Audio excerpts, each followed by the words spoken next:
మహాదేవుడును మన రక్షకుడైన యేసుక్రీస్తు ప్రభువారి నామంలో మీ అందరికీ నా హృదయపూర్వక వందనాలు తెలియజేస్తున్నాను. బిగ్గరగా దేవుడికి స్తోత్రం చెల్లిద్దామా? కొంచెం బిగ్గరగా హల్లెలూయా. మంచిది. ప్రియమైనటువంటి దైవబిడ్డలారా, 34వ కీర్తన 11వ వచనాన్ని లేదంటే 1 నుంచి 11 వచనాలు మనం ధ్యానిస్తూ వచ్చాము. 11వ వచనాన్ని మూల వాక్యముగా, పిల్లలారా మీరు వచ్చిన మాట వినుడి, యెహోవా యందలి భయభక్తులు మీకు నేర్పెదను అనేటువంటి మాటను ముఖ్యంగా మనం ధ్యానించడానికి ప్రయత్నం చేస్తూ 34వ కీర్తన 1 నుండి కొన్ని మాటలు మనం ధ్యానిస్తున్నాం. చూడండి, ఈ 1 నుండి 10, 11 వచనాల వరకు కూడా ఒక్కొక్క మాటను ధ్యానించాలంటే చాలా విషయాలు ఉన్నాయి. మరి ఎందుకో ఈరోజు ఈ ఉన్నటువంటి కొద్ది సమయంలో ఈ నా వర్తమానాన్ని ముగించి నూతన సంవత్సరంలో దేవుని చిత్తమైతే మరొక నూతనమైనటువంటి అంశంలోకి మనం ప్రవేశిద్దాం అనేటువంటి ఒక ఆలోచనతో నేను ఎక్కువ డీటెయిల్డ్గా వెళ్ళను, డీప్ స్టడీలోకి వెళ్ళను. జస్ట్ ఈ 10 వచనాల్లో రాయబడినటువంటి ఒక 10 విషయాలు నేను మీకు తెలియచేయాలని ఆశపడుతూ ఉన్నాను. దాన్ని వివరించను. మీ అందరూ కూడా 2 చేతుల్లో పైకెత్తండి. Very good. ఓకే, ఈ 10 పాయింట్స్ దించండి. ఈ 10 పాయింట్స్ ఒకవేళ మీరు రాయాలని అనుకున్నవారు దయచేసి మీరు రాసుకోవచ్చు. మొట్టమొదటి మాట మనం ధ్యానించాం. అదేంటంటే, ఇలా చూపించండి అందరూ, ఒక్క చెయ్యి. Ever praise God. మొదటి మాట ఏంటంటే ఎవర్ ప్రైజ్ గాడ్ అంటే యెహోవాను నిత్యము ఏం చేయండి? స్తుతించండి. ఆ మాటను ధ్యానించాం. రెండవది ఎవర్ బోస్ట్ ఇన్ గాడ్ అంటే యెహోవాను బట్టి మనం ఏం చేయాలి? చెప్పండి అమ్మా, అతిశయించాలి. మూడవది ఏంటంటే ఎవర్ ఎక్సాల్ట్ గాడ్ లేదా ఎవర్ మ్యాగ్నిఫై గాడ్ అంటే యెహోవాను ఏం చేయాలి? దేవుని నామాన్ని మనం ఏం చేయాలి? ఘనపరచాలి. నాలుగవది ever enquiry in the lord అంటే దేవుని యొద్ద మాత్రమే మనం ఏం చేయాలి? విచారణ. ఇక్కడ నుండి మనం ఇంకా మెసేజ్ని డీప్గా వెళ్ళాలి. మనకి ఇది ఆఖరి ఆదివారం కనుక నేను ఇంకా లోపలికి వెళ్ళట్లేదు. యెహోవా యొద్ద విచారణ చేయాలి. సో నెంబర్ 5 అంటే హస్తం గుర్తొచ్చింది. నెంబర్ 5. ఐదవది ఏంటంటే 5వ వచనంలో ఉంటుంది, నా వారు ఆయన తట్టు చూడగా అంటే ever look unto the lord. ఐదవది ఏంటండి? Ever look unto the lord అంటే నెవర్ కాదండి, నెవర్ అని రాయద్దు. ఎవర్ అంటే నిత్యము మనము ఆయన వైపు మాత్రమే చూడాలి. Look unto the lord. Okay. Number 6 6వ వచనంలో ఉంది ఎవర్ క్రై అంటు హిమ్. చూడండి 6వ వచనం, ఈ దీనుడు మొర్ర పెట్టగా. ఏంటంటే 6వ మాట ఏంటి? ఎవర్ క్రై అంటు గాడ్. దేవుని సన్నిధిలో ఒకవేళ నువ్వు ఏడవాలి అనుకుంటే దేవుని దగ్గర మాత్రమే ఏడవాలి. అది మనం విశ్వాసులు నేర్చుకోవలసినటువంటి 6వ పాఠం. 7వ పాఠం ఏంటంటే 8వ వచనంలో ఉంటుంది ఎవర్ టేస్ట్ గాడ్ అంటే దేవుణ్ణి రుచి చూచి తెలుసుకోవాలి. Taste and see that the Lord is good. రుచి చూచి ఎరిగి తిని యెహోవా ఉత్తముడని. అంటే ఆ దేవుని నువ్వు తినాలి, రుచి చూడాలి, అనుభవించాలి. ఆయన ప్రేమలో ఉన్న మాధుర్యాన్ని నీ జీవితంలో నీవు అనుభవించాలి. అందుకే యెహెజ్కేలు గ్రంథంలో అంటుంది, నరపుత్రుడా ఇక వాక్యం నీ స్క్రోల్ నువ్వు తీసి తిను, భుజించుము అంటాడు. వాక్యమే దేవుడు. దేవుణ్ణి తినడము అంటే ఎక్కడ దేవుడిని పట్టుకొని తినడం కాదు. దేవుణ్ణి రుచి చూడడం అంటే ఆయన మంచితనాన్ని నువ్వు తెలుసుకోవడం, ఆయన ఎంత గొప్పవాడు నీవు అర్థం చేసుకోవడం. That is number 7.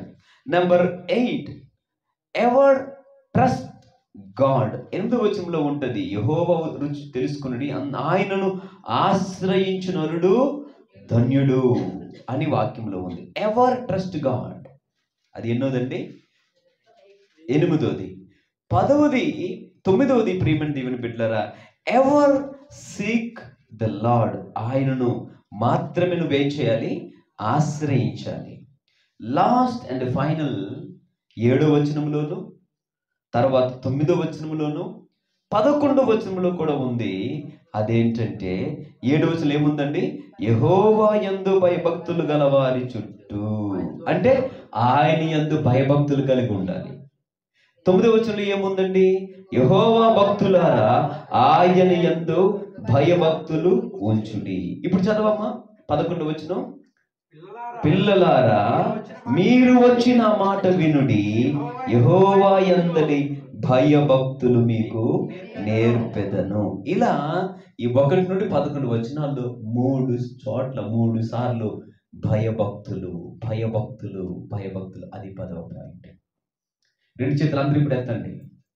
ఈ 2 చేతుల నిండా నువ్వు సంపాదించాలంటే, ఆమె ఈ యొక్క 2 చేతుల నిండా, ఈ చేతి నిండా నువ్వు తినాలి అంటే ఈ 10 ఉంగరాలు మీ 10 ఏళ్ళకి ఎట్టుకోవాలి. వాక్యం అనే ఉంగరాలు. ఇక్కడ ఈ 10 పాయింట్లలో మీరు గమనించండి. ఒక్కొక్కటి వివరించుకుంటూ వెళ్ళిపోతే మరొక 2 నెలలు పడుతుంది. ఈ ఎంక్వైరీ అనే మాటలో కూడా లోతైన విషయాలు ఉన్నాయి. నాకు సమయం లేక నేను ప్రవచిత మీద ఎప్పుడైనా మనం అందిద్దాం లోకానికి. సో 2 చేతుల నిండా నువ్వు సంపాదించాలి అని నువ్వు అనుకుంటే, నీ చేతి నిండా నువ్వు కడుపు నిండా నువ్వు ఆహారాన్ని తినాలి అనుకుంటే, ఏమండి ఈ 10 వ్రేళ్లకు ఈ 10 ఉంగరాలు, ఆత్మ సంబంధమైన వాక్యపు ఉంగరాలు నువ్వు ధరించగలిగిన దానిపై ఉండాలి. హల్లెలూయా. డబ్బున్నోళ్ళు, ఎక్కువ బంగారం ఉన్నోళ్ళు ఏం చేస్తారంటే చేతుల నిండా ఏం ధరించుకొని వస్తారు? బంగారపు ఉంగరాలు ధరించుకొని బ్యాంకులకు వస్తూ ఉంటారు. వారిని అందరూ కూడా అదోలా చూసి, అబ్బాయి ఎంత ధనవంతుడు, 10,000కి 10 ఉంగరాలు ఉన్నాయి, మరొక 4-5 వేళ్ళు ఉంటే ఆటికి కూడా పెట్టేసిన ఆయన. అంటే మెడ నిండా. ఒకసారి నేను అలాగే ఒక కేవీబీ బ్యాంకుకి వెళ్తే ఒక ఆయన వచ్చాడు కారు దిగి, ఒంటి నిండా బంగారమే ఉందండి. అలాంటి చాలా డేంజర్ కూడా. ఎప్పుడు ఎక్కడ కథమైపోతారో ఎవరికి తెలియదు. సో ఏది ఏమైనా ఈ 10,000కి 10 ఉంగరాలు పెట్టుకుంటే గొప్ప అనుకున్నటువంటి వారికంటే ఈరోజు నీకున్నటువంటి ఈ 10 వ్రేళ్లకు నేను చెప్పిన ఈ 10 ఉంగరాలు నువ్వు ధరించగలిగినట్లయితే, నీ జీవితంలో ఉండవలసినటువంటి ఈ 10 అద్భుతమైనటువంటి క్వాలిటీస్, అంటే ఈ యొక్క 10 విషయాలలో నువ్వు ప్రావీణ్యతను సంపాదించుకోగలిగినట్లయితే దేవుని యొక్క ఆశీర్వాదం ఖచ్చితంగా నీ తల మీదకి వస్తుంది యేసు నామములో. ఏంటండి అది అంటే, ఇక్కడ ఈ 10 పాయింట్లో కూడా ముఖ్యమైన వాడు ఎవరో తెలుసా? దేవుడు. ఇక్కడ ఏ మనుష్యుని గురించి లేఖనంలో రాయబడలేదు. దేవుడు, దేవుడు, యెహోవా, ఆయన అనే మాటే కనిపిస్తుంది. సో అంటే మానవునికి ఎవరు ప్రామాణికం, ఎవరు ముఖ్యం అని అనుకుంటే దేవుడే ముఖ్యం. హల్లెలూయా. చెప్పండమ్మా బిగ్గరగా, బిగ్గరగా చెప్తాం. దేవునికి స్తోత్రం. ఈ మనుషునికి, విశ్వాసికి ఎవరు ప్రామాణికం, ఎవరు ముఖ్యం అంటే దేవుడు. దేవుడు లేకుండా మనుషుడు శూన్యం. ఇందాక ఆరాధనలో కూడా నేర్చుకున్నాం. నీవే లేకపోతే నా జీవితం ఏమైపోతాయా? నీవే లేకపోతే నేను జీవించాలేను, నీవే లేకపోతే నేను బ్రతుకాలేను. Hallelujah. So who is important in your life? God. Even 10 ఆజ్ఞలలో కూడా మొదటి బహుశా 3-4 ఆజ్ఞలు దేవుని గురించి, మిగతావన్నీ కూడా నీ గురించి, లోకం గురించి, సమాజం గురించి, తల్లిదండ్రుల గురించి. కానీ ఇక్కడి కీర్తనలో ఉన్నటువంటి ఈ 10 మాటలలో ఎవరు ప్రామాణికం అంటే దేవుడు. ఎలా అండి అంటే, మొదటి మాట ఎల్లప్పుడూ యెహోవాను, అక్కడ దేవుడు ఉన్నాడు. ఆమేన్. అది మీరేం చేయాలి? మీ బట్టను వేనికి ధరించేయాలి. అంటే ఈ వేణుని చూసినప్పుడు దీని పేరు చెప్పండి, స్తుతి అనండి అని అంటారా? ఇది చూసినప్పుడల్లా మీకు ఏం గుర్తు రావాలి? నా ప్రాణమా యెహోవాను. ఎందుకంటే it is a key finger, master finger అంటారు దీన్ని. ఇది లేకపోతే దేనిని కూడా పట్టుకోలేవు. ఇది ఉండి ఇది లేకుండా ఈ 4 ఉన్న ఎందుకు పనికి రాదు. ఎందుకంటే ఈ 4తో దేన్ని ఎత్తలేము. ఒక వస్తువుని ఎత్తాలి అంటే దీని తోడు కావాలి. అలాగే నీ జీవితంలో ఏదైనా సాధించాలంటే మాస్టర్ హ్యాబిట్ ఏంటో తెలుసా? దేవుణ్ణి స్తుతించు. ఆమేన్. ఇక్కడ నుంచి నేను చెప్తాను, ఈ మెసేజ్ మీరు ఎప్పటికీ మర్చిపోవద్దు. ఈ ఫింగర్ మీరు ఒక దానికి దీనికి ఒక పేరు పెట్టండి, స్తుతి ఫింగర్ అనండి అందరూ. చెప్పండి అమ్మా. ఆమేన్. అంటే మామూలుగా ఇంగ్లీష్లో మనం అంటాం కదా, దిస్ ఈజ్ ఏంటండి ఇండెక్స్ ఫింగర్, ఇది ఇండెక్స్ ఫింగర్, ఇది మాస్టర్ ఫింగర్, ఇది మిడిల్ ఫింగర్, ఇది రింగ్ ఫింగర్, ఇది పింక్ ఫింగర్. మార్చేద్దాం మనం. ఆమేన్. ఆమేన్. ఇది ఏ ఫింగర్ అమ్మా? స్తుతి ఫింగర్. నేను అడుగుతాను 31st నైట్కి కానీ January 1st కానీ ఎవరు అడుగుతారు వారికి ఈరోజు ఒక సిస్టర్కి పెన్ ఇచ్చాను. గొప్ప సరదా పెన్. మరి ఇంకేంటి, నా బ్యాంక్ బ్యాలెన్స్ ఇచ్చేస్తాను రా. హల్లెలూయా. ఏటీఎం కార్డు తర్వాత కనిపించు, ఇస్తాను. పిన్ నెంబర్ మాత్రం అడగదు. చెప్పండి, దీని పేరేంటమ్మా? స్తుతి ఫింగర్. స్తుతించు. దీన్ని చూసినప్పుడల్లా ఇదిగో కుడి చేతుకున్నటువంటి ఆ బలము, నువ్వు నీ యొక్క ఆశీర్వాదం అనేది అమ్మా స్తుతితోనే ప్రారంభమవుతుంది. నీ విజయం అనేది చెల్లెమ్మ స్తుతితోనే ప్రారంభమవుతుంది. అందరికి వెళ్ళగానండి. This symbolises victory. అంటే స్తుతిలోనే విజయం ఉంది. హల్లెలూయా. ఎవరికైనా మా బాబు ఎప్పుడు అంటుంటారు, డాడీ డన్ అంటే అర్థం ఏంటి? ఓకే అయింది, విజయం మందే. అలా నీ జీవితంలో విజయం కావాలంటే దీనిని ఎలా మార్చుకో? స్తుతి ఫింగర్గా మార్చుకో. అప్పుడు నీ దుఃఖం ఏమైపోతుంది? నాట్యంగా మార్చు. హల్లెలూయా. చాలా విషయాలు ఉన్నాయి, నేను త్వరగా ముగించి ముందుకు వెళ్ళిపోవాలి. నేను చెప్పాలనుకున్న పాయింట్ ఇప్పుడు ఎండ్ చేసి నేను ఈ ఇయర్లో దీన్ని లాస్ట్ సండేలో ఇది మర్చిపోకూడదు మీరు ఎప్పుడు. చాలా ఎక్సలెంట్గా దేవుడి ముందు తీసుకుని వెళ్తాడు ఈ వర్తమానాన్ని. సో రెండవది దీని పేరేంటమ్మా? ఆనర్. చెప్పండి, ఏం చేయాలి మీరు? అతిశయం. ఓకే, దీని పేరేంటండి? అతిశయం. ఇదిగో ఇది ఎప్పుడు కూడా ఇలాగ అంటది, రే నువ్వు దుర్మార్గుడురా, నువ్వు దుష్టుడురా, నువ్వే తప్పు చేసావురా. నో, ఈ ఇండెక్స్ ఫింగర్ ఎప్పుడు కూడా ఇలా చేయాలి మీరు. ఆమేన్. ప్రభువా, because of you I am here. క్రైస్తవుడు ఇలా చూపించకూడదు. క్రైస్తవుడు ఎలా చూపించాలి? Lord, because of that sister, because of this brother అంటుంటాం మనం. No, I am here because of that brother, because of that sister, she helped me lord. కాదు, ప్రభువా I am here because of you. నీ ఇలా ఉన్న ఫింగర్ని ఎలా మార్చుకోవాలి? ఇలా మార్చుకోవాలి. ఆమేన్. ఒకటి విజయం స్థుతిలో ఉంది. దీని పేరు ఏంటంటే ఇది అతిశయం అనే ఫింగర్. నిన్ను బట్టి నువ్వు అతిశయించదు. ఎవరిని బట్టి అతిశయించు? మార్చి. ఇలా చూపించండి, ఇలా మార్చండి. బికాస్ ఆఫ్ హూమ్, దేవుణ్ణి బట్టే. ఆమెను ఆయనలో నువ్వు నా ప్రాణమా మనుషుల వైపు చూడదు. Because of job, because of education, because of this and that. No, అతిశయించువాడు యెహోవాను బట్టి అతిశయించు. దీని పేరు ఏం పేరు పెట్టామో ఈరోజు? అతిశయము. మూడవది దీని పేరేంటమ్మా? ఘనం. చేతులు అన్నిటికంటే ఇదే పెద్దది. నీ జీవితంలో ఏది తక్కువైనా ఆమేన్, దేవుణ్ణి ఘనపరచడం మాత్రం తక్కువ కాకూడదు. ఆమేన్. మనుషులు గణపరచడం మానే, సుత్తివేలు సూత్రారావు. మనుషులను గణపరచడం మానే, నువ్వేం చేయి? ప్రజలను కాదు, దేవుణ్ణి గణపరచు. ఎందుకంటే ఈ ఫింగర్స్ అన్నిట్లో కంటే మిడిల్ ఫింగర్ ఇది అన్నిటికంటే పెద్దది. ఘనత విషయంలో తగ్గకూడదు. నువ్వు దేవుణ్ణి కష్టం వచ్చినా నష్టం వచ్చినా కన్నీటి ఏ పరిస్థితి అయినా ఆయన నువ్వు గణపరుస్తూనే ఉందువుగాక. అది ఏ ఫింగర్ అండి? దీని పేరు ఏంటండి? ఘనత. దీని పేరు స్తుతి ఫింగర్. అతిశయం అనే ఫింగర్. ఘనత అనే ఫింగర్. దీని పేరు ఘనత. అమ్మా, నన్ను ఘనపరచువానిని నేను ఘనపరుస్తాను. నీ ఘనత అనేది ఇదిగో ఈ ఫింగర్ మీద ఆధారపడి ఉంది. ఆయన ఎక్కువ అంటే అన్నిటికంటే పెద్దది కదా, ఎక్కువ దేవుణ్ణి కనపరచు. ఎంత నువ్వు దేవుణ్ణి కనపరుస్తావో అంత దేవుడు నిన్ను కనపరుస్తాడు. ఆమేన్.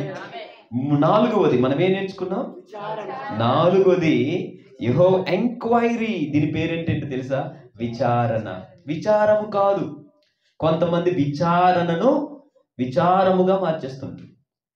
విచారణ అంటే దేవుని దగ్గరికి వెళ్ళి నువ్వేం చేయడము? దేవుని దగ్గరికి వెళ్ళి ఎంక్వైరీ చేయడం. దీన్ని ఇంకొక మాటలో తెలుగులో ఏమంటారు? విచారణకి మొర వేరు. విచారణ అంటే నీ ప్రతి బాధను కూడా దేవుని దగ్గరికి వెళ్ళి తెలియపరచుట. సో విచారము, నీ విచారము విచారణగా మార్చుకోవాలి. హల్లెలూయా. దీని పేరేంటమ్మా చెప్పండి? విచారణ. విచారించు, దేవుని దగ్గరికి వెళ్ళు, పరిశోధించు, కోజించు. ఇది 4వది. నీ ప్రతి విచారము కొట్టివేయబడాలంటే అమ్మా దీనికి నువ్వు ఎందుకో తెలుసా? ఇది రింగ్ ఫింగర్ అంటారు దీన్ని. ఏ ఫింగరు? Ring finger. ఈ రింగ్ ఫింగర్కి ఎప్పుడు కూడా ఘనత ఎక్కువ ఉంటుంది, ఎందుకంటే ఇది బంగారం ధరిస్తూ ఉంటుంది. అలా నీ జీవితము బంగారుమయముగా మారాలంటే, నీ విచారము కొట్టివేయబడాలంటే విచారమును నువ్వు తీసివేసి దీనిని విచారణగా, యెహోవా యొద్ద విచారణ చేసి విశ్వాసగా మారుదుగాక. ఆమేన్. ఎవరి యొద్ద విచారణ చెయ్యి? నీ బాధను ఏ మనుషుల దగ్గరికి వెళ్ళి చెప్పుకోవద్దు. ఎవరికి కూడా నోరు తెరిచి అడగాల్సినట్టు పని లేదు నీకు. నీ విచారణ కొట్టివేయబడాలంటే దేవుని దగ్గర విచారణ చేసే ఒక మంచి గుణము లేదా ఒక మంచి హ్యాబిట్ నీకు ఉండాలి. దీని పేరు విచారణ. చెప్పండి. అంటే దేవుని యొక్క చిత్తాన్ని నువ్వు తెలుసుకోవడం. విచారణ అంటే ఏంటండి?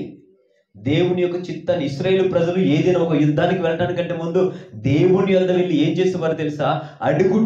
అడిగేవారు, విచారణ చేసేవారు. ప్రభువా మేము పలానా వారి యుద్ధానికి వెళ్తున్నాము, వెళ్ళాలా వద్దా అంటే సలహా తీసుకోవడం. దేవుని దగ్గరికి వెళ్ళి ఏం చేయడం అమ్మా? ఒక సలహా తీసుకోవడం, దేవుడి చిత్తాన్ని గురించి కనిపెట్టడం. ఇది 5వది మనం నేర్చుకున్నాము. ఏమని నేర్చుకున్నామండి? 5వది ఇక్కడ వారు ఆయన తట్టు చూడగా. ఈ 5వ ఈ పింకీ ఫింగరు, దీన్ని ఏ మనుషులు పెద్దగా పట్టించుకోడు, చూడు అమ్మా. అవునా? దీనికి చాలా వీక్గా చూస్తుంటారు. ఒకరోజు నా కథ మీ అందరూ కూడా తెలుసు. ఏమండి, ఈ 5 ఫింగర్స్ మాట్లాడుకున్నాయండి, 10 ఫింగర్స్ మాట్లాడుకుంటాయంట. మన ఇద్దరం boy boy boy boy. Okay, ఈ ఒకడికి సపోర్ట్ చేశారంట. ఈ ఫింగర్స్ అన్నింటిలో కల్లా నేనే గ్రేట్. ఎందుకు అంటే నేను లేకపోతే మిగతా 4 దేనికి పనికిరావు.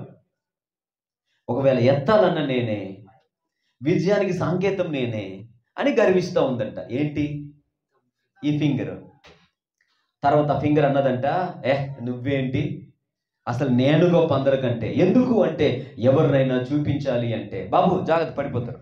ఎవరినైనా చూపించాలంటే ఏ ఫింగర్ ఉపయోగిస్తారు? ఇలాగంటారు కానీ ఇలాగంటారు కదా, ఇలాగంటారు కానీ ఇలాగంటారు ఎవరైనా. So I'm a index finger, దిశ చూచి నేనే, సో కనుక నేను గొప్ప అన్నదట. అప్పుడు ఈ ఫింగర్ అన్నదట, లేదు మీ అందరూ కూడా కాదు, నేనే గొప్ప. ఎందుకంటే మీరు ఒకసారి అందరు నా తరపున అటెన్షన్ నిలబడండి అంటే అన్ని ఫింగర్స్ నిలబడితే చూడండి అందరిలో కన్నా ఎవరు పొడువు? నేనే పొడువు, సో కనుక నేనే గొప్ప అన్నదట. ఊరుకోండి, అసలు మీరు కాదు, నేను గొప్ప అన్నదట ఈ ఫింగర్. ఎందుకు అంటే పెద్ద పెద్ద రాజులైన విలువైనటువంటి ఉంగరములను ధరించేది నా వేలికే ముందు పెడతారు, తర్వాత మిగతా వాటికి ఒకవేళ ఉంటే. సో కనుక నేనే గొప్ప. ఈ 4 ఫింగర్స్ నేను గొప్ప అంటే నేను గొప్ప, నేను గొప్ప అంటే నేను గొప్ప. పాపము మిగిలిపోయింది బలహీనమైన ఫింగరు. ఏ ఫింగరు? చిలకలేని అంటారు కదా, చిట్టివేని అంటారు, లేదంటే పింకీ ఫింగర్ అంటారు. లీన్ ఫింగరు, బలహీనమైన ఫింగరు. నాకైతే ఏ యోగ్యతలు లేవు, ఏ టాలెంట్లు లేవు, ఏ తలాంతులు లేవు, యు ఆల్ ఆర్ గ్రేట్ అని వారు మాట్లాడుకుంటుంటే, సరేలే మీతో ఎందుకులే, నాకు వచ్చిన బాధ కనీసం నా యేసే దగ్గరికి వెళ్ళి నేను ప్రార్థన చేసుకుంటానని మోకరించి 2 చేతులు జోడించి యేసయ్యా మీకు వందనాలయ్యా అని ఇలా ప్రార్థిస్తూ ఉంటే దేవుడు దిగొచ్చి అన్నాడంట, ఏంటి మీ బాధ అంటే, మీరందరూ మేము గొప్ప అంటే మేము గొప్ప, మేము గొప్ప అంటే మేము గొప్ప అని మీరు అనుకుంటున్నారు కదా. దేవుడు అన్నాడట, మీరెవ్వరు కూడా గొప్ప కాదు, ఇదిగో ఈ చిలకలేనే గొప్ప. హల్లెలూయా. ఎందుకంటే ప్రార్థించినప్పుడు ఇదిగో మొట్టమొదటి నాకు కనిపించేది ఏ బ్రెయిన్? చిలకలేనే నాకు కనిపించింది. నాకు కనిపించింది ఈ పింకి ఫింగరు. సో ఎవరైతే నాకు కనిపిస్తారో, ఎవరైతే నాకు ముందుంటారో వారే గొప్ప కనుక గొప్ప, కానీ మీరు ఎవరు కూడా గొప్ప కాదు. హల్లెలూయా చెప్తారు బిగ్గరగా. అంటే మనుష్యులు ఎన్నిక చేయని దాన్ని దేవుడు ఏం చేశాడు? ఎన్నిక చేశాడు. నేను గొప్ప అంటే నేను గొప్ప అనుకో, ఇది కూడా బలహీనమైనదే. ఇది మనుషుల ద్వారా వారు సొంతంగా నేను గొప్ప అనుకున్నారు, మనుషులు గొప్పడు అనుకున్నారు. కానీ ఒక వ్యక్తి ఎప్పుడు గొప్పడు అవుతాడైతే ప్రభువు మెచ్చుకునివాడే యోగ్యుడు, కానీ తనను తాను మెచ్చుకునివాడు యోగ్యుడు కాదు. ఇప్పుడు ఈ ఫింగర్ని ఎవరు చూశారమ్మా? ఈ 4 ఏళ్ళు నేను ఐఎమ్ సంథింగ్, నేను టాలెంటెడ్, ఇది అదన్న వాటన్నిటిని కూడా పక్కన పెట్టేసి దేవుడు బలహీనమైన దానినే గొప్పగా పరిగణించాడు. అందుకే ఇది ఎవరు ఎన్నిక లేనిది, చాలా బలహీనమైనది. దీని యొక్క సిగ్నల్స్ దేనికి ఉపయోగిస్తారో మీకు తెలుసు, చిన్నప్పుడు మనం చదువుకున్నాం. సో కనుక ఈ ఫింగరు ఇలా ప్రార్థించినప్పుడు ఏ వ్రేలు కంటే కూడా ముందు దేవుడికి ఏ వ్రేలు కనిపించింది? చిలకలేని కనిపించింది. కనుక దీనికి ఏమని మనం పేరు పెట్టాము? మనుషులందరూ దీని వైపు చూడరు, కానీ ఇది నేర్పిస్తున్న పాఠం ఏంటో తెలుసా? లుక్ అంటు గాడ్. ఆమేన్. అందరూ దీన్ని వాడతారు, మీ బలహీనమైన దాన్ని అంత పెద్ద పట్టించుకోరు, ఎవరు దీని మీద దృష్టి పెట్టరు. కానీ ఈ చిలకలు నేర్పిస్తున్నటువంటి పాఠం ఏంటంటే లుక్ అంటు గాడ్. దేవునికి నువ్వేం చేయాలి? దేవుణ్ణి వైపు దీని పేరు ఏంటంటే దేవుణ్ణి చూచే ఫింగర్. ఏం పేరమ్మా? చెప్పండి అమ్మా బిగ్గరగా. నిత్యము కూడా ఎవరిని చూడాలి? లుక్ అంటు గాడ్, దేవుణ్ణి చూడాలి. 6వ ఫింగర్ కొద్దాం ఇప్పుడు. మరలా 6వ ఫింగరు, ఇది మళ్ళా అందరు చూపించండి. ఏ ఫింగరు? 6వ ఫింగరు. ఎవర్ క్రై అంటు గాడ్. ఎన్నో వచనం ఉందంటే 6వ వచనంలో ఉంది, ఈ దీనుడు మొర్ర పెట్టగా. 6వది అంటే ప్రార్థన లేదా మొర్ర పెట్టుట. విచారణ చేయడం వేరండి, కొంచెం స్లైట్ డిఫరెన్స్ ఉంటుంది. మొర్ర పెట్టడం వేరు. అందరూ కూడా చెప్పండి, మొర్ర పెట్టుట. మొట్టమొదటిది ఏంటి? స్తుతించు. ఈ ఫింగర్ చెప్తుంది స్తుతించు, ఈ ఫింగర్ చెప్తుంది చాలా ఇంపార్టెంట్. స్తుతి, ప్రార్థన విశ్వాసికి ఆశీర్వాదం. అమ్మా ఇది ఎంతో important. At the same time hello prayer life కూడా ఎంతో ఇంపార్టెంట్. 7 గంటలు 8 గంటలు రోజంతా 24 గంటలు ఎంత అయితే అంత ఇదిగో దీని పేరే మొర్ర పెట్టుట, లేదా దీని పేరే ప్రార్థన. దీన్ని చూసిన ప్రతిసారి ఏమని చెప్పాలండి? ప్రార్థించని చెప్తుంది. దీని పేరు ప్రార్థన అనే ఫింగర్. 7వది ఏంటండి? ఎవర్ టేస్ట్ గాడ్ అంటే రుచి, దేవుణ్ణి రుచి చూచే ఫింగర్. ఏంటండి ఇది? అమ్మ మీకు అర్థమవుతుందా వాక్యము? 8వది ట్రస్ట్ గాడ్, దేవుణ్ణి నమ్మకం అనే ఫింగర్. దీని పేరు రుచి, దీని పేరు నమ్మకం, దీని పేరు ప్రార్థన. ఓకే, దేవుని నమ్మకం. 9వది సీక్. ఏమని ఉందండి ఇంగ్లీష్లో? ఇదిగోండి ఆశ్రయం అనే ఫింగర్. అడుగుతాను మీకు 31వ తారీఖున కానీ ఒకటి ఆశ్రయం చెప్పండి అందరూ. లాస్ట్ అండ్ ఫైనల్ యెహోవా యందలి భయభక్తులు. హల్లెలూయా. సరే మనం ఎలా నేర్చుకుందాం అయితే? దీనిని ఈ యాంగిల్లో వద్దాం. 1 చెప్పండి, 2 3 4 5 ఇలా వద్దాం. 6 మొరపెట్టుట. ఇక్కడ ఈ ఫింగర్ ఏం నేర్పించింది? ఎవరు చూడరు, చూస్తారు. కానీ ఇక్కడ నువ్వు బలహీనంగా ఉన్నా, నేను ఎవరు చూడకపోయినా నువ్వు దేవునికి మొరపెడితే బలాన్ని సంపాదించుకుంటా. ఇప్పుడు రివర్స్ లో రండి. నెక్స్ట్ 7వది రుచి, 8వది నమ్మకం, 9వది ఆయన ఆశ్రయించుట, లాస్ట్ అండ్ ఫైనల్ ఇలా అనండి అందరూ యెహోవా యందలి భయభక్తులు. ఇప్పుడు 10 చూపించండి. ఇలా మొట్టమొదటి చూపించండి, 2వది చూపించండి, భయం. సో జీవితంలో అంటే ఇలా మీకు నేర్చుకోవాలని చెప్పాను. 10కి 10 కూడా. ఇందులో మీకు ఏ ఫింగర్ అంటే ఇష్టం అంటే అన్ని ఫింగర్లు ఇష్టం. ఆమె. So which ever the way you want to understand, you understand please. కానీ ఈ 10 వేలుకు 10 పేర్లు నేను పెట్టాను. జనవరి 1వ తారీఖు నిలబెట్టి అడుగుతాను. ఎవరైతే చెప్తారో వారికి మంచి ప్రైజ్ ఇస్తాను. హల్లెలూయా. సో కనుక ప్రియమైన దైవ జనాంగమా, ఈరోజు ఈ 10 చేతుల నిండా సంపాదించే ఒక ఆలోచన నీకుంటే, ఈ చేతులు దేవుని మీద ఆధారపడే చేతులుగా, లేదా దేవుని స్తుతించే చేతులుగా, దేవుని సన్నిధానంలో కన్నీరు కార్చే ఆ యొక్క చేతులుగా మారినప్పుడు దేవుడు తప్పకుండా దీవిస్తాడు. హల్లెలూయా చెప్తారు బిగ్గరగా. అయితే ఈరోజు ఈ 7వ వచనము, ఎన్నో వచనం అండి? 7వ వచనము, 9వ వచనము, 11వ వచనాన్ని క్లుప్తంగా చెప్పిన మాటలు ఒక 5 నిమిషాల్లో ముగిస్తాను. ఇక్కడ మీరు చూసినట్లయితే ముందు నేను కూడా మీకు ఒక మాటను చెప్పాను. ఏంటంటే క్రైస్తవ జీవితంలో 3 విషయాలు చాలా ప్రాముఖ్యమైనవి. అందులో ఒక విషయం ఏంటంటే దేవుని జ్ఞానము, రెండో విషయము దేవుని బలము.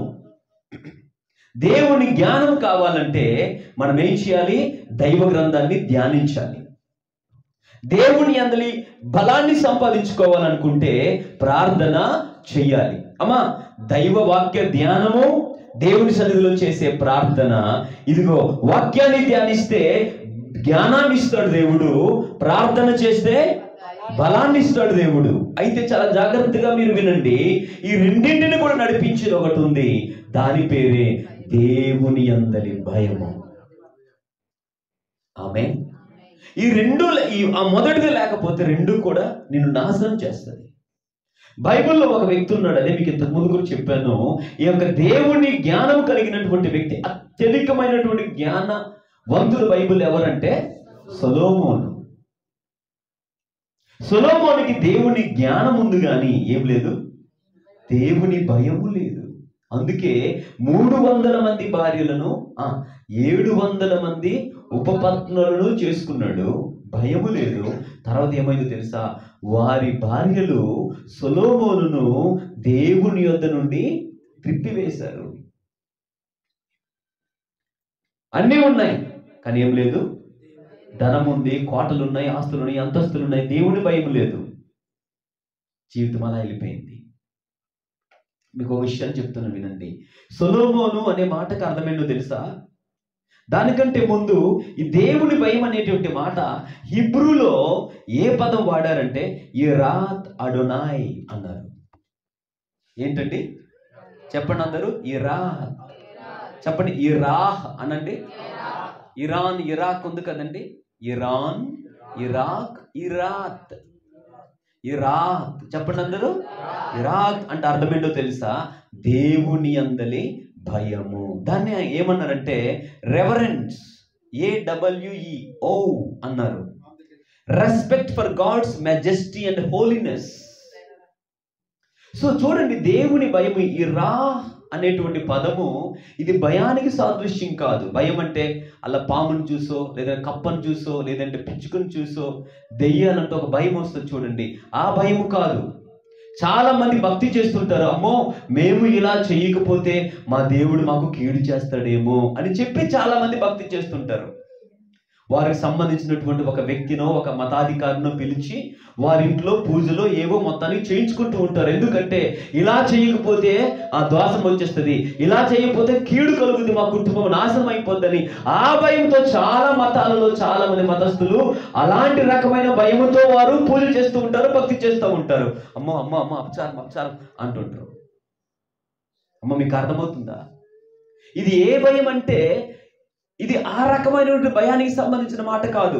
ఒక స్కూల్ టీచర్ పాఠాలు బోధిస్తూ ఉన్నప్పుడు ఒరే నిలబడరా అంటే నిలబడతాడు, నిలబడకపోతే ఏమవుతుంది, కొట్టేస్తుంది అనే భయం. ఆ భయం వేరు. హోంవర్క్ ఇచ్చింది చేయలేదు, అమ్మో చేయకపోతే టీచర్ ఏం చేస్తారు, కొడతారు, ఆ భయం. తల్లిదండ్రులు అంటే భయం. దేవుడి మందిరానికి వస్తారు, అమ్మో పాస్ట్ గా రాకపోతే తిడతారేమో అన్న భయంతో వస్తే అసలు అది భక్తే కాదు. సో ఈ రకమైనటువంటి భయం వేరు ప్రియులారా. చాలా మంది భారతదేశంలో ఈ రకమైనటువంటి భయంతోనే ఉన్నారు. అమ్మో ఈ పూజ చేయకపోతే, లేకపోతే ఈ వ్రతం చేయకపోతే, లేదంటే ఫలానా ఇలా మేము చేయకపోతే మాకు కీడు జరుగుద్ది, మాకు దోషం కలుగుద్ది అని చాలా మంది దేవునికి ఆ రకమైనటువంటి భయముతో భక్తి చేస్తుంటారు. కానీ ఇక్కడ ఇరా అనేటువంటి పదము ఆ రకమైనటువంటి భయం కాదు. ఫియర్ విత్ హానర్, గౌరవముతో కూడినటువంటి భక్తి, గౌరవముతో ప్రేమతో కూడినటువంటి భయము, గౌరవముతో కూడినటువంటి భయము, ప్రేమతో కూడినటువంటి భయము. నీ దేవుడికి నువ్వు భయపడుతున్నావు ఎందుకంటే నీ దేవుని యొక్క గొప్పతనాన్ని నువ్వు జ్ఞాపకం చేసుకుని ఆయనకు భయపడుతున్నావు. అంతేగాని అమ్మో ఇప్పుడు బైబిల్ చదవకపోతే దేవుడిని శిక్షిస్తాడేమో అనే భయంతో నువ్వు ఒకవేళ బైబిల్ చదివితే అది నువ్వు దేవుడిని ప్రేమించినట్టు కాదు. ప్రార్థించకపోతే దేవుడు ఒకవేళ నువ్వు కఠినంగా శిక్షిస్తాడేమో అని ఒకవేళ నువ్వు ప్రార్థన చేసుకుంటే అది అసలు దేవుని అందరి భయం కానే కాదు. నువ్వు దేవుని ప్రేమిస్తే దేవునికి భయపడతావు, దేవుణ్ణి గౌరవిస్తే దేవునికి భయపడతావు. నువ్వు ఎందుకు మందిరానికి వస్తున్నావంటే ఆయన గొప్పతనాన్ని నువ్వు వర్ణిస్తున్నావు, గొప్పతనాన్ని ప్రేమిస్తున్నావు కనుక ఆయన గొప్పతనాన్ని జ్ఞాపకం చేసుకుంటున్నావు. అది ఏంటి అంటే భయముతో కూడిన భయము కాదు, గౌరవముతో ప్రేమతో కూడినటువంటి భయము. అయ్యా పాస్టర్ గారు ప్రైజ్లాడయ్యా అని నువ్వు అంటున్నావంటే పాస్టర్ గారికి భయపడి కాదు, ఆయనను నువ్వు అభిమానించి ఆయనను గౌరవించి. చెప్పండి అందరూ, హీబ్రూలో ఏ పదం వాడారు? ఇరా. గ్రీకులో ఫోబోస్ అనే పదం వాడారండి. ఏ పదం అమ్మా? చెప్పండి అందరూ. రోబోస్ కాదు, ఏంటమ్మా? ఫోబోస్. ఏదంటే ఫోబోస్ థియో అన్నారు, అంటే రెవరెన్స్ ఫర్ గాడ్, దేవునికి. అంటే నీ భయము ఏమండి? దేవుణ్ణి గౌరవించే భయంగా ఉండాలి కానీ భయపడేటువంటి గౌరవము లేదంటే నేను ఒకవేళ ఇలా చేయకపోతే భయముతో కూడిన భక్తి, భయముతో కూడిన భయము కాదు నీకు, గౌరవముతో కూడినటువంటి భయము. సో అందుకే ఈ రెండు పదాలను మనం అలా ముందుకు తీసుకుని వెళ్తూ ఇప్పుడు నేను చెప్పిన ఈ పాయింట్ చెప్పి నేను ముగిస్తాను. ఇది ఇక్కడ సొలొమోన్ అనేటువంటి మాట, ఈ సొలొమోన్ ఎవరికి సాదృశ్యంగా ఉన్నాడండి? జ్ఞానమునకు. దేవుడు జ్ఞానాన్ని ఇచ్చాడు. అయితే ప్రియమైన దేవుని బిడ్డలారా, సొలొమోనుకు దేవుని జ్ఞానం ఉంది కానీ ఏం లేదు? దేవుని భయము లేదు. ఈ సొలొమోను అనేటువంటి మాటకు అర్థమేంటో తెలుసా ప్రియులారా? చాలా జాగ్రత్తగా వినండి, రాసుకున్నవారు రాసుకోండి.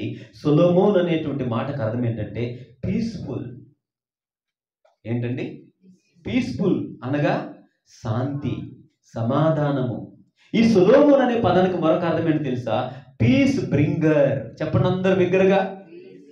అయ్యో చెప్పండి అమ్మా, కొంచెం నోరు తెరవంటారా? వాల్యూమ్ పెంచంటారా? పెట్టండి. ఏంటి సొలొమోన్ అనే మాటకు అర్థం ఏంటి? పీస్ బ్రింగర్. పీస్ అంటే ఏంటి? శాంతి, సమాధానం. బ్రింగ్ అంటే అర్థం ఏంటి? బ్రింగ్ అంటే ఏంటి అర్థం? తీసుకొని రాడు. బ్రింగర్ అంటే తీసుకుని వచ్చేవాడు. అంటే సొలొమోను అనే పదానికి అర్థం ఏంటో తెలుసా? సమాధానమును తీసుకుని వచ్చేవాడు అని అర్థం. సమాధానమును తీసుకుని వచ్చేవాడు అని అర్థం. ఆయన పేరులోనే సమాధానం ఉంది. అయితే ప్రియులారా, ఇదిగో దేవుని అందరి భయము లేని కారణాన్ని బట్టి అసలు దేవునికే శాంతి లేకుండా చేసాడు, దేవునికే సమాధానం లేకుండా చేసేసినట్లుగా ఆయన జీవితం ముగించబడింది. అమ్మ, ఎలా ఉండవలసిన వ్యక్తి ఆ దేశంలో నెమ్మది, శాంతి, సమాధానమును మోసుకుని రాగలిగినటువంటి వ్యక్తి ఇప్పుడు సమాధానం లేకుండా పోయాడు. కారణం ఏంటో తెలుసా? దేవుని అందరి భయము లేకపోవడం. ఇప్పుడు ఇంకొక వ్యక్తి దగ్గరికి వద్దాం. బైబిల్లో అత్యున్నతమైనటువంటి బలవంతుడు ఎవరు? సంసోను. ఈ సంసోను అనే మాటకు అర్థం ఏంటో తెలుసా ప్రియమైన దేవుని బిడ్డలారా? సన్. SUN, సన్ అంటే సూర్యుడు. ఈ సంసోను అనే మాటకు అర్థం ఏంటండి? సూర్యుడు అని అర్థం. లేదంటే మరొక అర్థం ఏంటో తెలుసా? Sun like. అంటే సన్ లైక్ అంటే లైక్ సన్ అంటే సూర్యుని వంటి వాడు అని అర్థం. సంసోను అనే మాటకు అర్థం ఏంటమ్మా? సూర్యుని వంటి వాడు. మరొక అర్థం ఏంటో తెలుసా? పవర్ఫుల్ పర్సన్ అని అర్థం, అంటే బలవంతుడు. ఇంకో అర్థం ఏంటో తెలుసమ్మా? బ్రైట్నెస్ అంటే వెలుగు. ఇంకో అర్థం ఏంటో తెలుసా? రేడియన్స్ అంటే ప్రకాశము. వావ్! 5 అర్థాలు చెప్పాను, 4 అర్థాలు చెప్పాను. ఒకటి 5 అర్థాలు. ఒకటి సన్ అంటే సూర్యుడు అని అర్థం. రెండోది సన్ లైక్, సూర్యుని వంటివాడు అని అర్థం. మూడోది పవర్ఫుల్ పర్సన్ అంటే బలవంతుడు, శక్తివంతుడు అని అర్థం. నాలుగవది బ్రైట్నెస్ అంటే వెలుగు అని అర్థం. ఐదవది రేడియన్స్ అంటే ప్రకాశము. అంటే దేవుడి సంసోనుని ఎందుకు పేరు పెట్టాడంటే, దేవుని ప్రజలను ఇదిగో నీ ద్వారా నేను ప్రకాశించబోతూ ఉన్నానయ్యా, నీవు దేవుని ప్రజలకు, ఇశ్రాయేలు ప్రజలకు ఒక వెలుగుగా ఉండబోతూ ఉన్నావు. ఒక సూర్యుని వంటి వాడవు నువ్వు సంసోను. నీవు ఎవరవయ్యా అంటే సూర్యుని వంటి వాడవు. కానీ అంత గొప్ప పేరు పెట్టుకున్నటువంటి సంసోను ఇప్పుడు ఏమైపోయారంటే తెలుసా, బ్రైట్, వెలుగుగా ఉండవలసినటువంటి ఆ సూర్యుడు అస్తమించేశాడు.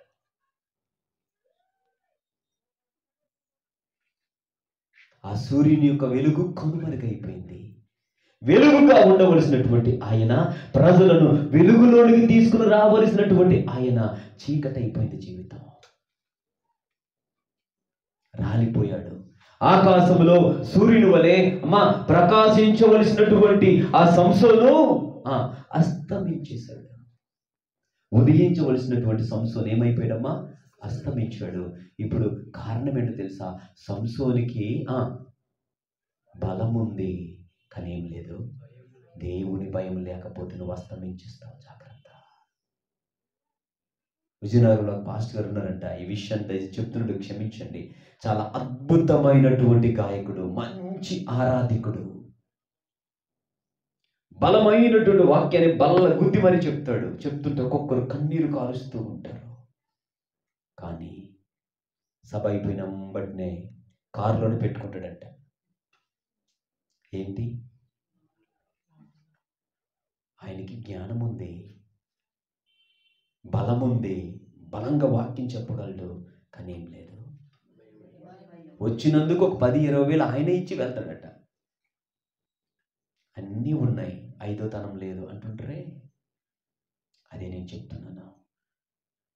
ప్రకాశించవలసినటువంటి సూర్యుడు, ప్రజలను దేవుడి వెలుగులోనికి నడిపించవలసినటువంటి సంసోను, రేడియన్స్ అనే పదము, వారు ఆయన తట్టు చూడగా వారికి వెలుగు కలిగెను. రేడియన్స్, వెలుగుగా ఉండవలసిన వ్యక్తి చీకటైపోయాడు, అస్తమించేశాడు, రాలిపోయాడు. కోడి కునికేసింది. ఆ వ్యక్తి ఇప్పుడు ఏం చేస్తున్నాడో తెలుసా, 2 కన్నులు పీకివేయబడ్డాయి. కారణం ఏంటంటే, అమ్మా దెలీలా మోజులో పడ్డాడు. బలం ఉంది కానీ ఏం లేదు, భయం లేదు. 2 కన్నులు, ఫిలిస్తీన్లు 2 కన్నులు పీకేశారు. ఉదయించాల్సినటువంటి సూర్యుడు, ప్రజలను బలముగా దేవుని యొక్క వెలుగులో నడిపించవలసినటువంటి సంసోను ఇప్పుడు తిరగలు పట్టుకొని గుడ్డివాడిగా మారిపోయి విసురుతున్నాడు. ప్రియులారా, అలాంటి గతి పట్టడానికి కారణం దేవుడు కాదు, సంసోను చేసుకున్నదే. చెప్పండి, సొలొమోను అన్న మాటకు అర్థం ఏంటమ్మా? పీస్ బ్రింగర్. సొలొమోన్ పీస్ బ్రింగర్. నీ పక్కన కూర్చొని చేయి పట్టుకొని చెప్పండి, యు ఆర్ ఏ పీస్ బ్రింగర్ అనండి. మనము పంచదారలా ఉండాలి కానీ చీమిరపకాయలా ఉండకూడదు. నువ్వు బెల్లంలా ఉండాలి, చీమిరపకాయలు ఉండకూడదు. లేదా నువ్వు బెల్లంలా ఉండాలి, అల్లంలా ఉండకూడదు. అల్లం నోట్లో వేసుకుంటే నోరంతా మంట, అదే బెల్లాన్ని నోట్లో వేసుకుంటే నోరంతా స్వీట్. చెప్పండి, you are a peace bringer for God అనండి. నువ్వు ఎక్కడ అడుగు పెడితే అక్కడ దేవుడి నామములో సమాధానం సమాధానం సమాధానం సమాధానం. నీ ద్వారా దేవుడు మైటీ డూయింగ్స్ జరిగించాలి. You must become a peace bringer. అసమాధానం ఏడుస్తున్న వారికి నువ్వు ఒక సమాధానకరమైన ఒక చెల్లిగా, ఒక అన్నిగా, ఒక నాన్నగా, ఒక తల్లిగా నువ్వు ఉండాలి. నీ ద్వారా లోకానికి ఇదిగో ప్రజలందరికీ కలుగుపోయే మహా సంతోషకరమైన సువర్తమానము అని అన్నాడు. ఇది సమాధానకరమైన సమాధానం యేసుక్రీస్తు ప్రభువారు సమాధానకర్త.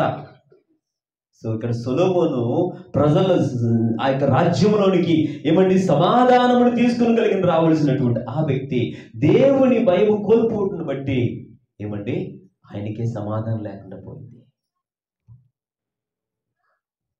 నీవు దేవునికి సంఘానికి మధ్య వారధిగా పనిచేయాలి. You are like a bridge. అమ్మా, నీవు దేవునికి సేవలో దేవునికి పరిచర్యకు ఒక వారధివి. అందరూ కూడా చెప్పండి, నువ్వెవరు? వారధి అనండి అందరూ. I'm a bridge between God and people అనండి. అమ్మా, ప్రజలు దాటలేని భయంకరమైన పాప నది పారుతూ ఉంది. అది దేవుడు తన సేవ ద్వారా దాటిస్తాడు. ఆ సేవకు నీవు ఒక వారధిగా పనిచేయాలి. అంటే ఆ నది మీద ప్రజలు దాటడానికి దేవుని మందిరం అనే బ్రిడ్జిని నువ్వు కట్టాలి. అది నీ ద్వారా జరగాలి. నువ్వు చరిత్రలో నిలబడిపోవాలి. Amen. You are a bridge. ఆ నదిని ఎవరు దాటలేరు. గోదావరి పెద్ద నది, కానీ ఇప్పుడు హ్యాపీగా దాటుతున్నారు. కారణం బ్రిడ్జ్. ఆ బ్రిడ్జ్ నువ్వే కావాలి దేవునికి. నువ్వు ప్రజలకు సమాధానకరంగా ఉండాలి, కానీ ఆ సమాధానకరంగా.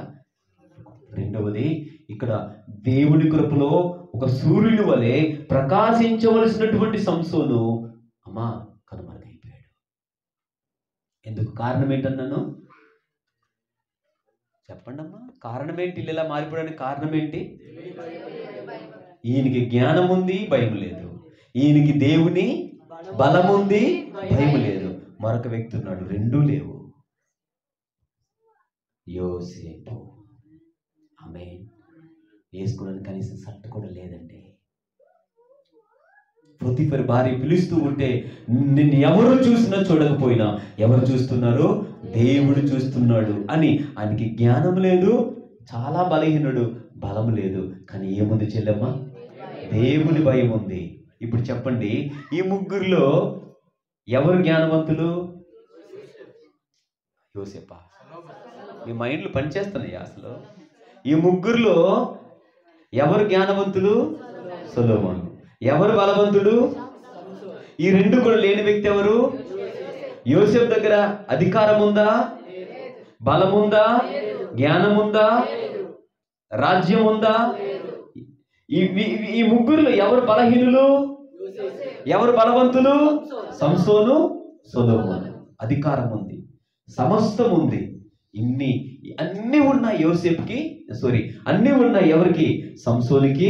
అన్నీ ఉన్నాయి. ఈయనకి అధికారం ఉంది, ధనం ఉంది, బలం ఉంది, అన్నీ ఉన్నాయి. ఈయన దగ్గర కూడా అధికారం ఉంది, ధనం ఉంది, బలం ఉంది, అన్నీ ఉన్నాయి. ఐదో ధనం లేదు. ఆయన దగ్గర ఈ రెండూ లేవు. దేవుని భయం మాత్రమే ఉంది. ఇప్పుడు ఎవరు గెలిచారో తెలుసా? అధికారులుగా ఉన్నవారు సైనికులుగా మారిపోయారు, బానిసలుగా మారిపోయారు. బానిసగా ఉన్నా దేవునికి భయపడిన యోసేపు అధికారిగా మారిపోయాడు. అమ్మా, ఈ మూడు కూడా క్రైస్తవుడికి చాలా ప్రామాణికం. ఒక ఆటో ఉంటే ఆటోకు ఒక చక్రం ముందు ఉంటుంది, రెండు చక్రాలు వెనక్కుంటాయి. జ్ఞానవంతులను విర్రవేగొద్దు, బలముంది ధనముందని విర్రవేగొద్దు. ఈ రెండింటిని భయము ముందుకు నడిపించాలి. నీ దగ్గర జ్ఞానం ఉంటే, బలం ఉంటే, భయం లేకపోతే నువ్వు జ్ఞానవంతుడై నరకానికి వెళ్ళిపోతావు, బలవంతుడై గుడ్డివాడు అయిపోతావు. ఈ రెండు లేకపోయినా నువ్వు దేవునికి భయపడే వ్యక్తివైతే నువ్వు అధికారిగా మారిపోతావు. ఈ యొక్క యోసేపు అనే మాటకు అర్థం ఏంటో తెలుసా? ఇంకా చాలా రెఫరెన్స్లు ఉన్నాయి కానీ చెప్పను. యోసేపు అనే మాటకు అర్థం టు యాడ్ అని అర్థం. అంటే 1+1 అంటే ఆయన ద్వారా ఆశీర్వాదం రెట్టింపు అవుతుంది. To increase. యోసేపు అనే మాటకు ఫలించుట అనే అర్థం అండి. సొలొమోను అనే మాటకు అర్థం ఏంటన్నాను? సూర్యుడా, పీస్ బ్రింగర్. సంసోను అనే మాటకు అర్థం ఏంటి? సూర్యుని వంటి వాడు. యోసేపు అనే మాటకు అర్థం ఏంటండి? ఫలించువాడు. ఇప్పుడు చెప్పండి, ఎవరు ఏ పదానికి కరెక్ట్గా సూట్ అయ్యారు? యోసేపు తన జీవితానికి సరైనటువంటి అర్థాన్ని, తన పేరుకు తగిన జీవితాన్ని యోసేపు జీవించి ఫలభరితంగా మార్చాడు. అందుకే ఇశ్రాయేలు దేశాన్ని పాలించే నాయకుడు అయ్యాడు. హల్లెలూయా. అంటే ఐగుప్తు దేశాన్ని పాలించే నాయకుడు అయ్యాడు. కారణం ఏంటో తెలుసా? సంసోన్ దగ్గర ఏమీ లేకపోవచ్చు, కానీ ఏముంది? యోసేపు దగ్గర ఈ రెండు లేవు, ఏమున్నాయి? దేవుని భయం ఉంది కనుక దేవుని భయంతో పాటు దేవుని జ్ఞానం యాడైంది. దేవుని భయంతో పాటు ఇప్పుడు దేవుని బలం కూడా యాడ్ అయింది. ఇప్పుడు యోసేపు ఎవరో తెలుసా? దేవునికి భయపడేవాడు, అత్యధిక జ్ఞానం కలిగిన వాడు, బలవంతుడు. బైబిల్లో రాయబడింది, యోసేపు చొరవ లేకుండా, ఆయన ఆ పర్మిషన్ లేకుండా ఐగుప్తులు ఏ మనుషుడు కూడా చెయ్యి గాని కాలు గాని కదపకూడదు. వీరుకున్న ఒక్కొక్కటి పోగొట్టుకున్నారు. దేవుని భయము ఉన్నటువంటి యోసేపు భయంతో పాటు రెండు పొందుకున్నాడు. వావ్! యోసేపు ఇప్పుడు ఎవరో తెలుసా? జ్ఞానహీనుడు కాదండి, జ్ఞానవంతుడు. కళలను అనర్గళంగా ఇంటర్ప్రిట్ చేయగలిగిన గొప్ప జ్ఞానవంతుడిగా మారిపోయాడు. ఎలా మారాడు? ఎక్కడి నుంచి వచ్చిందంటే ఈ జ్ఞానం? దేవునికి భయపడ్డాడు కనుక వచ్చింది. ఎప్పుడు బాలుడు యవనముగా ఉన్నప్పుడు పొతీఫర్ భార్య పిలిచినప్పుడు భయపడ్డాడు దేవునికి. ఇప్పుడు జైల్లో ఒంటరిగా ఉన్నాడు, కొంచెం వయసు పెరుగుతూ ఉంది. దేవుడు యోసేపు తోడుగా ఉన్నాడు, జ్ఞానంతో దేవుడు నింపాడు. కళలన్నీ కూడా ఈజీగా చెప్పేస్తున్నాడు. అప్పుడు ఫరో అన్నాడు, నీకంటే మించినటువంటి జ్ఞానవంతుడు ఇంకా మా దేశంలో ఎవరున్నారు? కమాన్. అమ్మ ఎంతమందికి అర్థమైంది వాక్యము? ఏది ఇంపార్టెంట్ అండి? జ్ఞానం అంటాడు. మళ్ళా ఏది ఇంపార్టెంట్ అండి? భయము. ఈ 2024 సంవత్సరంలో దేవునికి భయపడకుండా విచ్చలవిడిగా తిరిగావేమో. ఈ చివరి ఆదివారం దేవుడు నీతో మాట్లాడుతున్న మాట, ఈ 10 ఉంగరాలను చేత పట్టుకుని దేవుని వైపు చూస్తూ భయము, దేవా అంటూ దేవునికి భయభక్తులు కలిగి నువ్వు అడుగులు ముందుకు వేసినప్పుడు you will see great blessings in Jesus mighty name. జీవితంలో గొప్ప అద్భుతాలు చూస్తావు. దేవునికి భయపడితే వచ్చే ప్రయోజనం ఏంటి?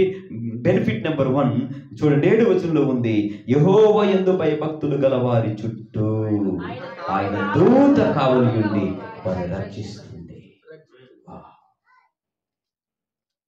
రెండో బెనిఫిట్ ఏంటండి? యెహోవా భక్తులారా ఆయన యందు భయభక్తులు ఉంచుడి, ఆయన యందు భయభక్తులు ఉంచువానికి ఏమీ కొదువలేదు. సింహపు పిల్లలు ఏమి గెలువై ఆకలి గొనును, యెహోవాను ఆశ్రయించు వారికి ఏ మేలు కొదువై ఉండదు. అప్పుడు అందుకే అంటున్నాడు, పిల్లలారా మీరు వచ్చి నా మాట వినుడి, యెహోవా యందులే భయభక్తులు మీకు నేర్పెదను. మనుషులు సంఘముగా, క్రైస్తవ బిడ్డలముగా, చెల్లమ్మ విశ్వాసులముగా మనకు కావాల్సింది ఏంటో తెలుసా? దేవుని భయము. దేవుని భయము బలహీనులను బలవంతులుగా చేస్తుంది. దేవుని భయము జ్ఞానహీనులను జ్ఞానవంతులుగా చేస్తుంది. ఎలాగో తెలుసా? ఇదిగో సామెతల గ్రంథం 9:10 ఉంటుంది, యెహోవా యందలి భయభక్తులు జ్ఞానమునకు మూలము. 1:9 కూడా ఉంటది, యెహోవా యందలి భయభక్తులు జ్ఞానమునకు మూలము. ఆమేన్. మనుషులకి ఈరోజు మన క్రైస్తవ సంఘాల్లో, క్రైస్తవులలో ఇదిగోండి కావలసినంత ధనం ఉంది, బెత్తడంత కూడా ఏమి లేదు, భయం లేదు. అందుకు ఒక సామెత ఉంది కదా, భయం లేని బాతు ఎక్కడ గుడ్డు పెట్టిందట? బజారులో గుడ్డు పెట్టింది. ఈరోజు దేవునితో మాట్లాడితే 24 గంటలు ఏదో అలా కాలక్షేపంలో వెళ్ళిపోయావు. ఇదిగో నువ్వు చనిపోయేంత వరకు ఈ 3 విషయాలు మర్చిపోకూడదు, ఈ వర్తమానుడు మర్చిపోకూడదు. నీ దగ్గర కేవలము బలం ఉంటే, అమ్మా ఒకరోజు ఇదిగో పెద్ద పెద్ద ఐశ్వర్య, పెద్ద పెద్ద హీరోయిన్లు ఇప్పుడు ఏమైపోయారు తెలుసా? ప్రీసెంట్లో మారిపోయి క్యాన్సర్ జబ్బులు వచ్చేసి బలహీనలు అయిపోయారు. గొప్ప గొప్ప జ్ఞానవంతులు పిచ్చోళ్ళు అయిపోయారు. ఇప్పుడు అమ్మా జీవితాంతం ఆశీర్వాదదాయకంగా నీ బ్రతుకు, నీ సంఘములో నీ ఒక ఒలీవ మొక్క వలె నాటబడి లెబానోను దేవదారు చెట్టు అంత ఎత్తుకు నువ్వు ఎదగాలి అంటే నీవు దేవునికి భయపడవు. ఎవరికి భయపడు? అమ్మా ఎవరికి భయపడు? Don't care about people, fear God. అంతే. చిట్టు చివరిగా ఒక్క మాట చెప్పి నా మాటలు నేను ముగిస్తాను. దేవునికి చూడండి, ప్రసంగి గ్రంథము ఒకే ఒక్క మాట. ప్రసంగి గ్రంథము 12వ అధ్యాయము, విజయశిష్టు చదవండి, 13వ వచనాన్ని ఒకసారి మనం చదువుదాం. ప్రసంగి గ్రంథము 12వ అధ్యాయము 13వ వచనం చదవమ్మా. ఇదంతయు వినిన తర్వాత ఆగండి అక్కడ. అంటే సుమారుగా 12 అధ్యాయాలు ప్రసంగి పలుకుతూ ఉన్నాడు. అంతయు వ్యర్థము వ్యర్థము వ్యర్థము వ్యర్థము, సూర్యుని కింద భూమి మీద జరిగిన ప్రతిదీ వ్యర్థము. వ్యర్థం కాండేదో కంక్లూజన్, తన థీసిస్ కి కంక్లూజన్ రాస్తున్నాడు. ఆయన ఏమని చెప్తున్నాడంటే, ఇదంతయు వినిన తర్వాత తేలిన ఫలితార్థం ఇదే అంటూ ఏమన్నాడు తెలుసా? దేవుని యందు. నీ పిల్లవాడికి నువ్వు కోట్లు సంపాదించి పెట్టకపోవచ్చు, కానీ దేవుని అందరి ఏం నేర్పించాలి చెల్లెమ్మ? భయభక్తులు నేర్పించు. వారికి నువ్వు బ్రతుకుతో పెట్టిందని అవుతావు. భయభక్తులు నేర్పించుకుంటా ముద్దు చేసి కోట్ల రూపాయలు వెనకేసుకొచ్చి నాన్న ఉంది నువ్వు తిరుగు అంటే నీకు కాకుండా పోతాడు నీ బిడ్డ. నీ పిల్లలకి నువ్వు ఇవ్వాల్సింది కోట్ల కంటే విలువైన, నీ బిడ్డలకు నువ్వు నేర్పాల్సింది కోట్ల కంటే విలువైన యెహోవా యందలి భయము, భక్తి. ప్రసంగం అంటున్నాడు, ఇదంతయు జరిగి వినిన తర్వాత తేలిన ఫలితార్థం ఇదే అంటూ దేనిని ముందుకు తీసుకొచ్చాడు తెలుసా? దేవుని యందు భయభక్తులు కలిగి ఉండి ఆయన కట్టడలను అనుసరించి నడుచుచుండవలెను. మానవ కోటికి ఇదియే విధి. ఫినిష్. ఇంతకన్నా అసలు 100 ప్రసంగాలు, అసలు ఇంకా నువ్వు బ్రతికినంత కాలం నేను ప్రసంగించకపోయినా యేసు రక్తం చేయడం అవసరంలా. ఈ ఒక్క మాట చాలండి నీ జీవితానికి. వచ్చే వారిని ఇంకా నేను ప్రసంగించను అనుకుందాం. ప్రతిరోజు ఈ 3 మాటలు జపించుకుని వెళ్ళిపోండి. దేవుని యొక్క జ్ఞానము, దేవుని యొక్క బలము, దేవుని యొక్క భయము. దేవుని యొక్క భయం ఉంటే 1+1+1 వస్తుంది నీకు. భయంతో పాటు జ్ఞానము ఏడవుద్ది, భయంతో పాటు బలము వస్తుంది. ఇదంతా విన్న తర్వాత తేలిన ఫలితార్థం ఇదే, యెహోవా యందు భయభక్తులు కలిగి ఉంటే. వృద్ధాప్యంలో రాస్తున్నాడు సొలొమోనుకి ఈ యొక్క సామెతల గ్రంథాన్ని, అదే ప్రసంగి గ్రంథాన్ని, సామెతల గ్రంథాన్ని యవన కాలంలో దీనిని వృద్ధాప్యంలో రాస్తూ ముగింపుకు వచ్చాడయ్యా. ఇదిగో ఆ సొలొమోను ఎవరి గురించి చెప్పుకున్నామో ఆయనే మరలా అంటున్నాడు, నా యవన కాలంలో విచ్చలవిడిగా తిరిగానయ్యా. ఐ ఆమ్ కేర్ ఆఫ్ 300+700 అండి. కానీ ఎంతో ఎంజాయ్ చేశాను. కనిపించిన ప్రతి వాని దగ్గరికి వెళ్ళాను. నచ్చినట్టుగా నా జీవితంలో ఎన్నో రకాలుగా తిరిగాను. రాజు అనే గర్వంతో బ్రతికాను. అయితే నేను చివరికి అర్థం చేసుకున్నది ఏంటంటే, అదంతా కూడా వ్యర్థము వ్యర్థము వ్యర్థము అని తెలుసుకున్నాను. మరి ఏది వ్యర్థం కాదంటే, నువ్వు దేవుని యందు భయభక్తులు కలిగి బ్రతికితే, వాక్యానుసారంగా నడుచుకుంటే చెల్లమ్మ, అదే నిన్ను పరలోక రాజ్యానికి తీసుకుని వెళ్తుంది రేపు. ఆమె దేవునికి భయపడినవాడు పాపం చేయడు. దేవునికి భయపడిన వాడికి అపజయం ఉండదు. దేవునికి భయపడినవాడు జయాన్ని పొందుకుంటాడు. దేవునికి భయపడినవాడు ఎక్కడ అడుగు పెడితే అక్కడ ఆశీర్వాదము. దేవునికి భయపడినవాడు ఏది తలుస్తాడో అది జయమైపోతుందంతే. నువ్వు అనుకున్నవి ఇదిగో స్థిరము కావాలంటే, నీ ద్వారా దేవుడు బలమైనటువంటి కార్యాలు జరిగించాలంటే, ముందు నీ దేవునికి భయపడే వ్యక్తిగా నువ్వు మారు. ఈరోజు ప్రభువా 2024 అంతా కూడా నేను అలా బ్రతకలేదు, ఈ చివరి ఆదివారం నాతో మాట్లాడావు. నేను మీ అందరి భయంతో బ్రతుకుతానయ్యా. ఆ భయమే నేను గొప్ప జ్ఞానవంతునిగా చేస్తుంది. ఆ జ్ఞానమే నీ భవిష్యత్తుని స్థిరపరుస్తుంది. అప్పుడు ఇదిగో దేవుడి భయం ఉంటే దేవుడు జ్ఞానం ఇస్తాడు. ఆ జ్ఞానంతో దేవుడి కృపలో నీ కెరియర్ను నువ్వు కాపాడుకుంటావు. ఒక మంచి సూపర్లేటివ్ టాప్ మోస్ట్ మంచి జాబ్ కొడతావు. జాబుని బట్టి 100 మంది నీకు సెల్యూట్ చేస్తారు. ఎందుకంటే అప్పటికి నీకేమొచ్చేసింది? బలం వచ్చేసింది. కమాన్ అంటే అదొక అధికారం. నేను రమ్మంటే 10 మంది వస్తారు, పొమ్మంటే పోతారు. అలాంటి ఈ 2 ఆశీర్వాదాలు దేంతో ముడిపడి ఉన్నాయి? భయంతో. Fear of God should motivate this two. ఈ రెండింటికి కూడా ఏది నడిపించాలి? దేవుని భయం. కనుక ఈరోజు నిర్ణయం తీసుకుంటావా? దేవుడు ఎంతమందికి అర్థమైందో వాక్యం నాకు తెలియదు. ఇక్కడితో నేను ముగించాను. ప్రియమైన దేవునికి దైవ జనాంగమా, ఈ రెండు కూడా ఈ fear of God must operate the knowledge and the power of God that is in you. Operate చేయాలి. నీలో ఉన్నట్టు భయమే ఈ రెండింటిని ఏం చేయాలమ్మా? నడిపించాలి. అలా నడుస్తూ దేవుని ఎదురు భయభక్తులు కలిగి అడుగులు ముందుకు వేద్దాం. ఒక బలమైనటువంటి రీతిలో నూతన సంవత్సరానికి అడుగు పెడదాం. అతి గొప్ప కృప దేవుడు మనందరికీ కూడా దయచేయును కాక. అందరు బిగ్గరగా ఒకసారి ఆమేన్ చెప్పండి. కొంచెం బిగ్గరగా.